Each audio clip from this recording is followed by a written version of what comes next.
안녕하십니까? 10월 23일 수요일 영국의 소리방송 뉴스데스크의 뉴스걸입니다. 영국에서는 요즘 브렉시트 찬반을 위한 논란이 뜨겁다 못해 논란의 중심을 잃은 듯한 양상마저 보이고 있습니다. 화요일에는 하원에서 두 가지 투표가 실시되었습니다. 첫째는 정부가 내놓은 마지막 카드 중의 하나인 WAB 즉 브렉시트 법을 수행하느냐 안 하겠느냐를 묻는 투표였습니다. 이 투표에서 하겠다는 답이 329표가 나왔고 299표가 반대를 했습니다. 결국 야당 측에서도 브렉시트를 해야 한다고 생각하는 사람이 14명이나 찬성했다는 사실이 놀랍기도 합니다. 투표 결과에 힘을 얻는 보리스 수상은 협상안 비준기일을 놓고 3일 안에 실행하자고 두 번째 도전에 돌입하여 투표에 붙었습니다. 결과는 참담하게도 찬성 308표 대 반대 322표로 정부가 또 졌습니다. 10월 31일 목표로 딜을 가지고 브렉시트 하려던 보리스 수상 내각의 의도는 절름발이 신세가 되었습니다.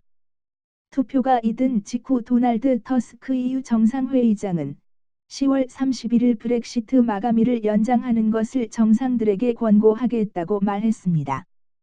그러나 다우닝 10번지 수상 사무실에서는 만일 연장이 허락된다면 수상은 총선을 강행할 것이라고 강하게 반발하였습니다. 지난 토요일 보리스 수상은 법을 준수하기 위한 행위로 EU의 3개월간의 연장을 신청하는 공문을 사인 없이 보냈습니다. 그에 의하면 그러한 편지는 하원의 의결에 따라 영국 의회가 보낸 것이라고 말했습니다. 보리스 수상은 EU 정상들에게 영국 정부의 정책은 10월 31일에 브렉시트 하는 것이라고 다시 한번 강조하였습니다. 그러나 제이콥 리스모크 하원 리더는 마감일까지 어떻게 합법적 절차를 통해서 비준을 통과시킬 수 있을지 매우 힘들다라고 말했습니다. 한편 EU의 대변인에 의하면 EU는 오늘 밤에 영국 의회에서 있었던 투표 결과로 영국 정부가 우리에게 다음 단계를 알려줄 것을 기대하고 있다라고 말하고 있습니다. 그러나 터스크 의장은 EU 27개 정상들은 5일 브렉시트를 피하기 위해서 영국의 요청을 수락해주기 바란다고 트윗을 남겼습니다.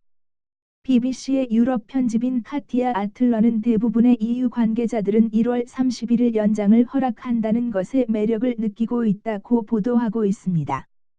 그런가 하면 BBC 정치부 편집장 로라 쿠텐스버그는 결국 정부는 총선을 하려는 정책으로 가닥을 잡을 것이 확실해 보인다고 보도했습니다.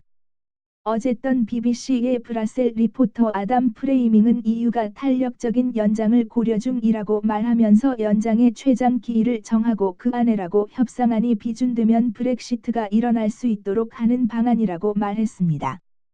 화요일에 하원에서의 투표를 놓고 다우닝 스트리트 관계자들은 의회가 그들의 마지막 기회를 날려버렸다고 말하고 있습니다.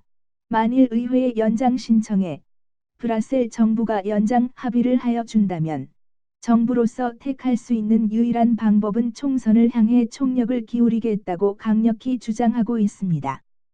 다음은 북한 관련 소식입니다. 22일 화요일 저녁 7시 런던의 SOAS 대학의 강당에서는 북한의 얼굴 없는 작가 반디의 영국판 시집 편찬회가 늦은 시각에도 불구 150여 명의 청중이 모인 가운데 성황리에 열렸습니다. 자신을 못 밝히는 북한의 반체제 작가 반디가 1990년도 초반부터 2000년 초반까지의 북한 어디낸가에 숨어 살면서 집필한 단편 소설과 시를 한국의 탈북자를 통해 보내온 것을 발간한 피랍.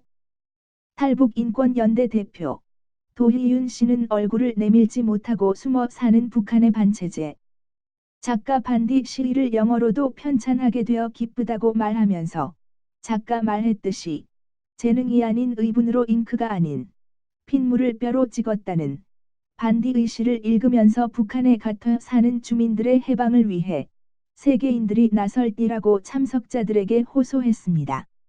도 대표의 발언에 이어 패널로 참가한 영국의 소리방송의 리포터 탈북자 변예은 씨는 자신의 5차례의 탈북 경험과 험난했던 과정을 이야기하여 참석자들의 눈물을 자아내기도 하였습니다. 그까지 자리를 비켰던 청중들은 준비된 반디의 시집과 에세이 형식의 소설책들을 줄을 서서 구입하기도 하였습니다.